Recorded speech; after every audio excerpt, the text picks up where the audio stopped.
Hey everybody, welcome to the Fractured Focus reaction to Season 7, Episode number 6, Beyond the Wall. I'm one of your hosts, Ben Gordon, and coming live from the great state of Nebraska, Mr. Matt Swinehart. Matt, how you doing? I am good. We're doing this timely, only a couple days after the episode aired. Yeah, which is kind of most things. That's kind of Fractured Focus standard, though. It's kind of how we roll. But let's go ahead and jump right into the episode. Big fucking episode. I remember I wasn't able to watch it until way late in the night. It was like after 1 o'clock, and you text me like, "You've got to watch this episode fast," and you weren't kidding. Yeah. What'd you think? Disappointed. Really? Yeah. Why? Why do you say that? I didn't really care much for the episode. It was 78 minutes long, right? Yep. This one of the long ones. It just didn't have enough in it. It got a little too Lord of the Ringsy on me. Mm-hmm. And them walking there on the other side of the wall, some funny interactions and stuff. It's kind of get to know you moments, but I don't know. I expected more for the second to the last episode of a season. Yeah. And it just seemed like it was 78 minutes because they didn't cut stuff out that they could have. Mm-hmm. Like they were still trying to give us like, oh well, it's going to be okay because it's a longer episode, even though it's 2 less. And I just kind of, I don't know, it drug. It didn't have the same climactic thing at the end. You don't think the big climactic with the dragons was huge? I mean, for story plot, yeah, it is huge. Mm-hmm. There's a problem I have with the White Walkers, and it's that they don't show emotion.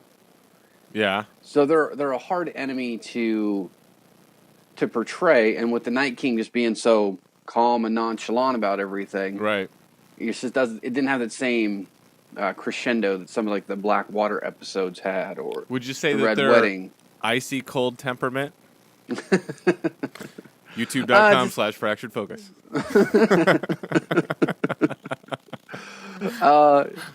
Yeah, it's just like, they don't care if they're there or not. Kind of like a teenager. But doesn't that kind of fit with what the character, I think, is supposed to be? Like icy cold, no demeanor, just pure evil. I mean, as far as we know, I guess we don't really know much about him, other than they were created a long time ago by the Children of the Forest. But, well, it's funny that you say that because you're not the only person to say that. In fact, the reviews I came out of this episode on a super frickin' energy high. I was like, holy shit, I see why you text me to watch this quick. Yeah.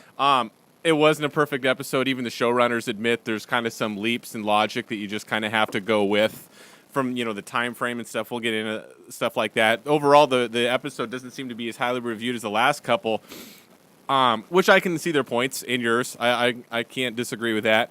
I still felt like it had that episode 9 just huge. I mean, that final where they're fighting for a while, they're slowly getting their butts kicked. It's about the point of no return, and then all of a sudden you just hear the dragon fire come and the music kicks in and they're just wasting the whites. I'm just like, oh, I can't. First of all, I didn't expect that to happen in this episode. Maybe at that point I did, but before this episode, we even joked around last week about how, dude, you got 3 dragons. Just take them up there and go waste them. We didn't think they'd actually fucking do that. Yeah. But they did it, and right away. I just love that aspect. And then the fact that not only was it epic in scale, and you see Daenerys seeing all this stuff, so much stuff happened so quick. I agree the episode might have seemed a little bit long, but I feel like if they probably had that for a reason editorially, because if you cut anything more out, one of the biggest complainants that I've read about this episode is the leaps in logic and time, that they're just cutting ahead so fast because they have to. I think if you would have cut more out, then the time would have seemed even shorter and even less believable. I mean, let's talk about one of the biggest elephants in the room that people are complaining about in the episode is that how do they go from being attacked by the army of the dead to Gendry running to the wall, getting a raven all the way down to Dragonstone, and Dany coming back up in time? Now, from all the analysis and even from the showrunners themselves, if you actually do the math, even then it seems like a stretch, but it's not impossible. It just doesn't seem maybe probable. But for example, for all we know, they're only like a day out, north of the wall. They even said they were close to Eastwatch, which is where they passed through the wall. So for all we know, it was less than a day ride before they ran into the White Walkers and the Army of the Dead.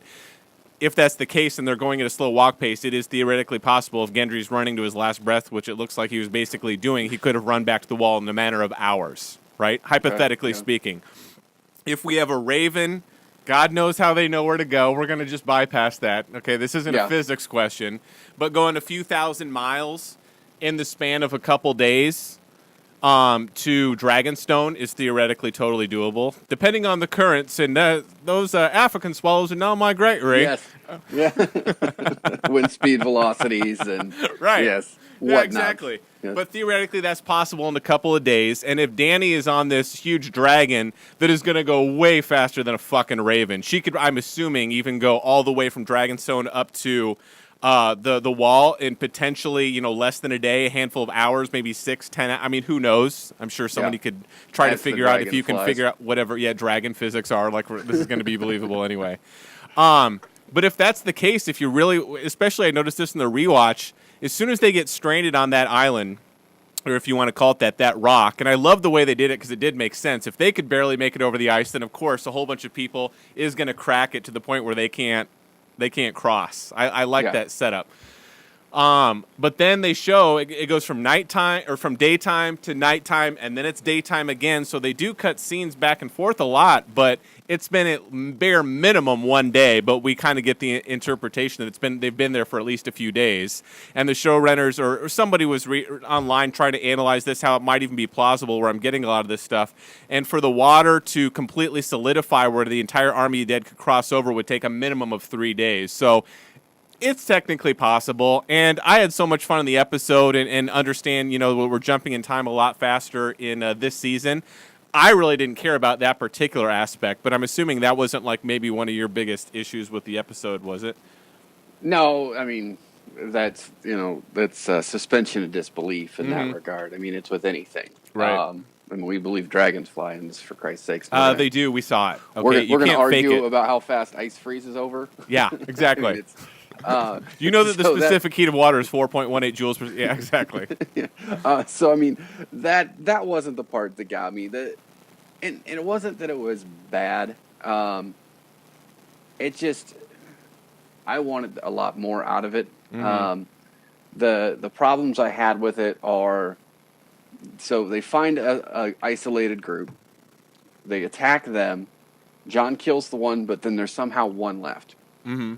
Up to this point, we'd never seen how they communicated. Right.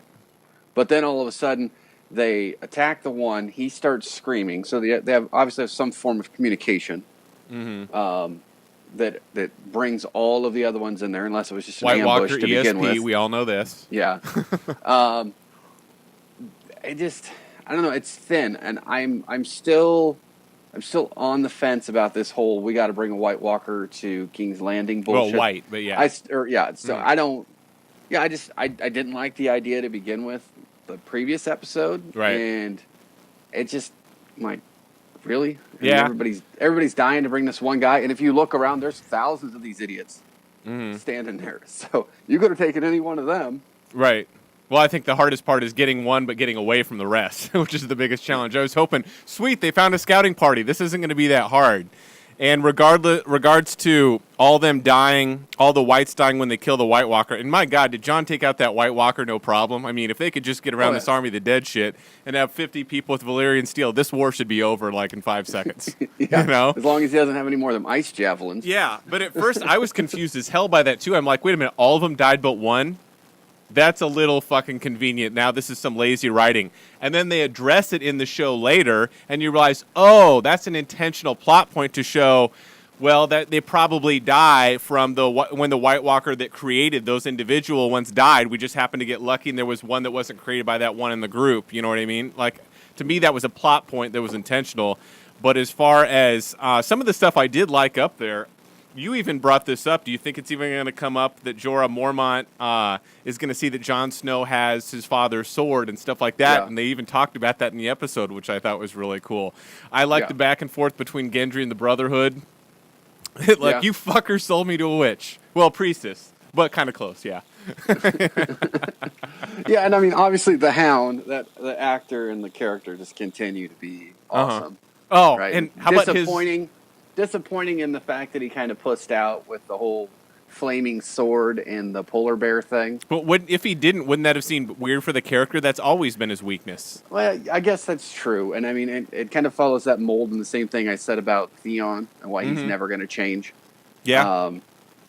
I guess you just kind of want better Right. and more out of the Hound, just because it's a character you want to root for, but then he continues to disappoint. So I loved his relationship growing with the red-haired guy is Tormund, isn't that his name, right? yeah, I think that's his name. I love them hating each other at first, or at least the Hound hates him, but by the end he saves his life, which was just fucking awesome. Now you can see like they got this unspoken thing between them. I fucking love that.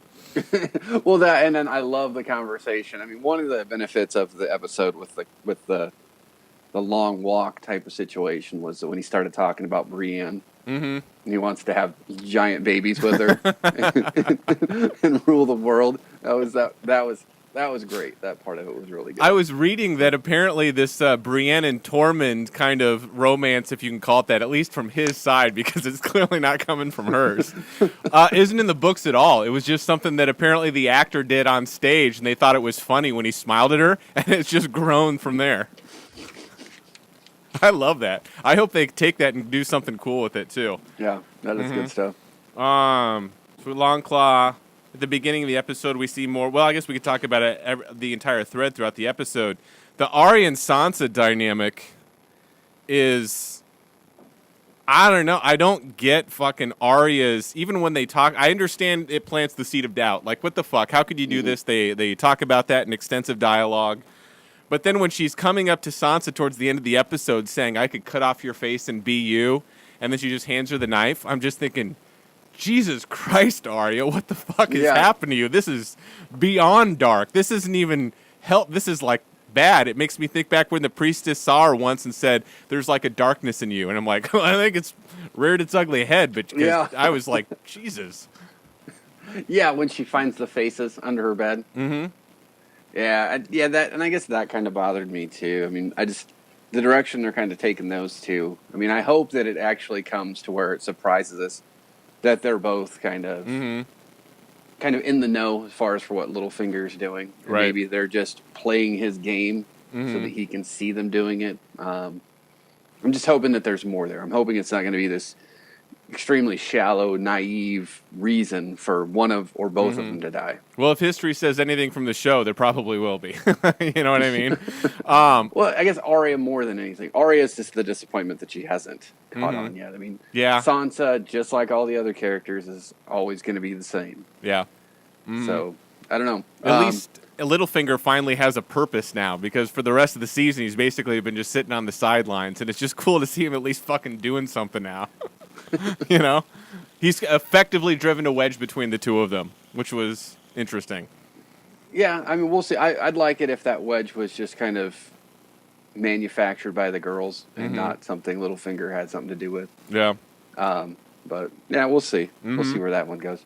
All in all, I mean, just maybe I need to rewatch it again, see if there's some things I can pick up on. Well, dude, liking it's always subjective. It's not like you're wrong for not liking it, and I can understand why people thought some of the other episodes were better. I just, again, I'm not looking at it from a perspective of how well done was the. I had a lot of fucking fun watching this episode, especially the climactic end scene that was drawn out, and watching those dragons just lay waste to so many of the army of the dead. I'm like, shit, even if they take off right now, they just took out half the army.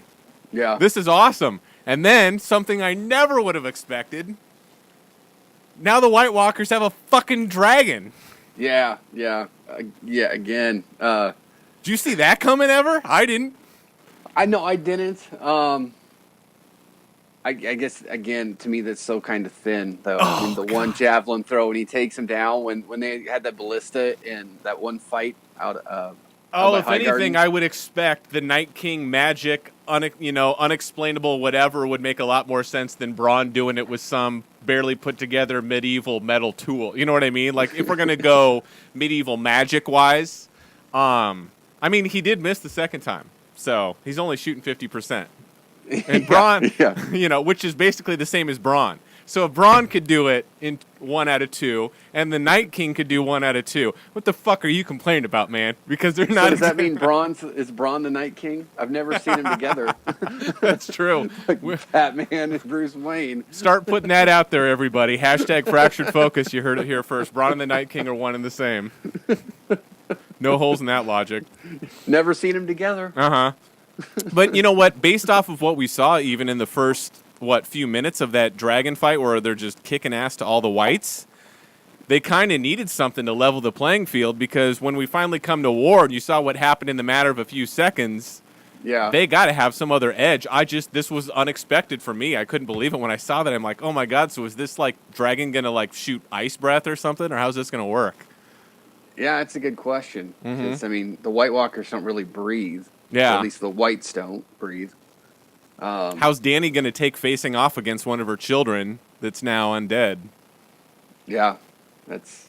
I love that angle. When I saw that, I'm like, this show just went up to 11, everybody, and I just made that up right now for the first time ever. But I don't know. I just thought it was so epic. It was really emotional. The music worked really well. I love Jon Snow's sacrifice. As soon as he saw him pick up the second spear, he's like, just go. You don't have time for me. Get the fuck out of here.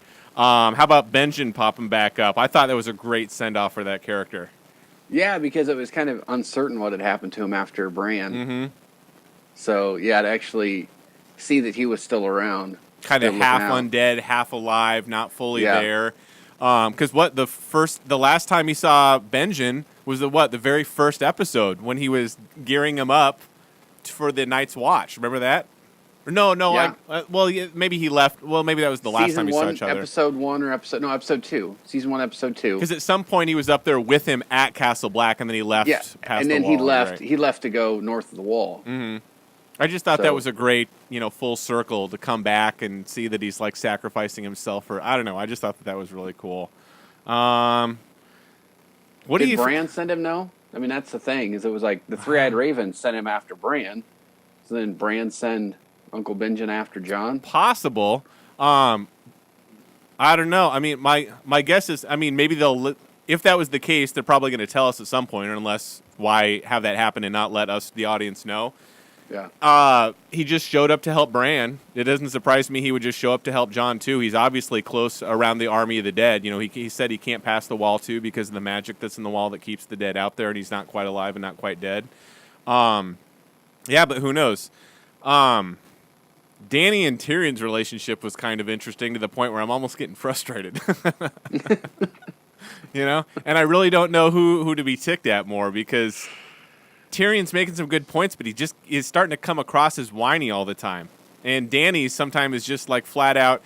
She says one moment, I want to make a better world. We're better than our parents, all that. And then she's like, I don't know. Aegon ruled with fear. Got to be ruthless. I'm just like, I hear ya. And I guess there's levels of that, but I kind of feel like we're conflicting with some stuff we said literally a few episodes ago. I don't know. It was a little frustrating for me. What do you think? I guess that part of it's not bothering me. The only thing that's kind of bothering me now, as far as for Dany, is just the way they're manufacturing this romance with Jon Snow. See, do you think so? Because I kind of feel that way. You're not the only one. Other people on the internet feel that too, but there's a lot of us normal people who feel that. I love the way they're doing it. They didn't force it right away. Dany's clearly not in a position where she's even looking for romance right now. They've done it so subtly over the few episodes that they've gotten to know each other that even when they have I think a good metaphor for it, even in this episode, is when she sees the army of the dead's real, she sees his sacrifice. They've clearly started to even portray in the show that they have affection for each other, even though they haven't said it openly to anybody else. The fact that she even says, doesn't she relate to everybody else that's fallen in love with her at the show, to Tyrion, and then she brings up two, and he's like, of course you're bringing up all the guys that have fallen in love with you, and you brought up Jon Snow. She's like, whatever, That was good. And then took me back to the lunchroom in high school. Yeah, but when after they save Jon Snow and he's in the bed and they're holding her hand and he's apologizing for that one of her dragons died, and she says, "Now I'm glad it happened because now I can see it's real, and I promise you we will together take this army down, take down the Night King together." And obviously she was implying even without you bending the knee. And then of course he volunteers, my queen. He is willing to bend the knee now. Just that slow. they're both so respectful of each other, and the more they're around each other, the more they see why other people look up to them. It just felt like such a good match, and they've done it. It hasn't been over the top, the romance. In fact, we've only seen glimpses, and the fact that they held hands for a little bit in this episode, and you can tell they're really connecting. She even like realizes what's happening and starts to pull away. You can tell a little bit of that. Oh, I'm a queen. I can't do this right now. You can tell that. You know, there's a little bit of fight, but there's a little bit of an attraction they kind of can't help. So I hear what you're saying. I disagree. I fucking love it. I honestly, that aspect of it doesn't bother me that much. It's just, I think it should bother us more that they're aunt and nephew. Yeah. Well, I mean, if incest didn't bother you in the first season, I know, right? We can root for Jamie and now? Cersei, but this is crossing the line. Yeah, not an aunt, and yeah. They're about the same age. Well, they couldn't have kids, so they got nothing to worry about. Like, you know, kids would drink an applesauce through a straw and pork and farm animals and stuff. So, playing the banjo. That's from Hot Shots. Happy Jack. Simple Jack. Or Simple Jack, that was his name. No, I guess Do you not like the fact of them ending up together at all, or you just don't like the way it's being portrayed? I kind of feel like it's rushing it a little bit, I guess. Yeah. But I mean, obviously you only have 8 episodes this season. 7. So you had to do something. Yeah. Yeah, I was going to say, no one's going to argue with you there. I mean, this episode by far had the biggest time jumps of anything we've seen that happen in the span of a few minutes, so. Yeah. Yeah, no, and I mean, obviously this just brings in questions. I obviously watched the trailer for next week. So apparently they are going to meet Cersei somewhere. It looks like they're meeting at a mutual, or at a... yeah, I mean, it looks like Dorne or Ruins or something. Oh, right? I can't wait for this. Do you know how awesome that's going to be? She's going to have the Unsullied and the Dothraki there. And then I'm wondering if Cersei's going to have her hired army from Bravos. She would have to, right? Because why even bring them up if they're not going to show up this season? It's the last episode. Excuse me. It makes me wonder... What I think would be a pretty interesting twist is if the guy that she left in Marine, what is it? Oh, Dario Naharis, yeah. Dario Naharis. If he wasn't one of the hired swords. On Cersei's side. Yeah. Because, you know, he would drop and fight for Daenerys in a second if that happened. Daenerys would have an inside man at that point. She'd probably love it. Yeah, you'd think so. I mean, it wasn't like they ended on bad terms. She just left him there and said that you need to look after my kingdom while I'm gone. So, be interesting if he showed back up. Yeah, that would be cool. That would be a good way to work him in. We talked about that before, and I thought there's no reason to have him back, but you proved me wrong. I would like to see that. I got to mention the fact that we got to see an undead polar bear. It was fucking cool. Yeah, that was pretty cool. Mm-hmm. I mean, I guess that was a good nod to, by the way, we can bring animals back too, because the last thing you're going to see is a fucking dragon opening his blue eye. Yeah. Which is well, badass. yeah, and I mean, they had the horses. They were riding on the horses previously too. Yeah, that's true. Yeah. Because that episode where Sam's hiding behind the rock and they all pass him. Yep. Plus the White Walkers a lot of times are riding horses too. So you're right. Yeah. Would it have been more plausible if they would have waited another 3 days because the Hound wouldn't have been stupid enough to throw a fucking rock and show the whites that, by the way, it's solid enough that you can walk right now. When he did that, I'm like, you fucking idiot. What are you trying to do? Congratulations, you hit a couple of them? Grow the fuck up, you just killed us. Fucking moron. Yeah. I like that I saw a lot of people dying, getting pulled off the rock, but none of the major people. I'm kind of like, are they fighting stormtroopers again? I remember I kept watching people die, and I'm thinking, who the hell is that? Oh, right. Another one of the wildlings that came to help him, so they're basically the red shirts of Star Trek that are just fucking there to die. That's what I was thinking, too. I'm like, jeez. I hope that guy wasn't important. I barely saw him. I'm like, oh, crap, who the fuck is that? Oh, I don't know. You're dead. You're fucking dead. Because I don't know who you are. You're fucking number 6. You're gone, man. Yeah. When Sansa sent Lady Brienne to King's Landing, what was the invitation from Cersei for again? What was the purpose of the invitation? I have no idea. You watched it twice. I didn't. And I still didn't. I'm like, for what? Was there an actual invitation, or was it a situation where she was doing that to get Brienne out of Oh, Winterfell? Because it's possible, but why would Sansa do that? Sansa knows that Brienne is our most loyal person. Why would you want her gone? I have no idea, but prior to that, she was having a conversation with Littlefinger, and he's like, "It's like, she'll protect both of you. She's your biggest asset." And I'm like, unless this is just some letter that another move on Littlefinger's part. Oh, that's possible too. Jesus, just to hear Sansa say, "I don't need someone to watch over me. I'm a big girl." I was just like, Jesus, I don't like you or Arya that much right now, because you're both being fucking immature as shit. You're both grounded. Yeah. No name's dying. It was cool seeing Thoros of Myr die, so now there's basically no more do-overs if Jon or this guy die, unless, of course, we have another Red Priestess come back. I was going to say, unless she comes back. Yeah. Do you think they'll do another bring back? At this point, I think it would be almost like you don't really need to. I think that, I don't know. Yeah, no, I think at this point, who's there is there. Right. Kind of the last life to live. I like that the Hound commented on that. This is your last one. Your priest is gone, motherfucker. How is it that Thoros of Myr and, what was his name again? Is it Breck? The other one? Why can't I ever remember his name? Barrack. How is it that they're able to light their swords on fire again? And for those of you watching, please let me know in the comments. Is it just magic? He can just do that? Or I don't understand. See, I don't know that. I don't know either, because I was trying to figure it out myself. I don't know if it's just made out of like a certain metal or has certain metal in the center that they spark and it'll light on fire. Yeah. Because the way it is, it looks like it's filled with like fluid or something like that, because they're burning it, and then when they go to put it out, they put it in the snow. And then it just all disappeared, which looked very magical, not science. You know what I mean? It was just interesting the way it looked. Don't get me wrong, it's cool. I fucking love it. When they were first getting attacked, when all the whites were crossing the lake, and he lights it up like a goddamn lightsaber, I'm thinking that's pretty fucking cool.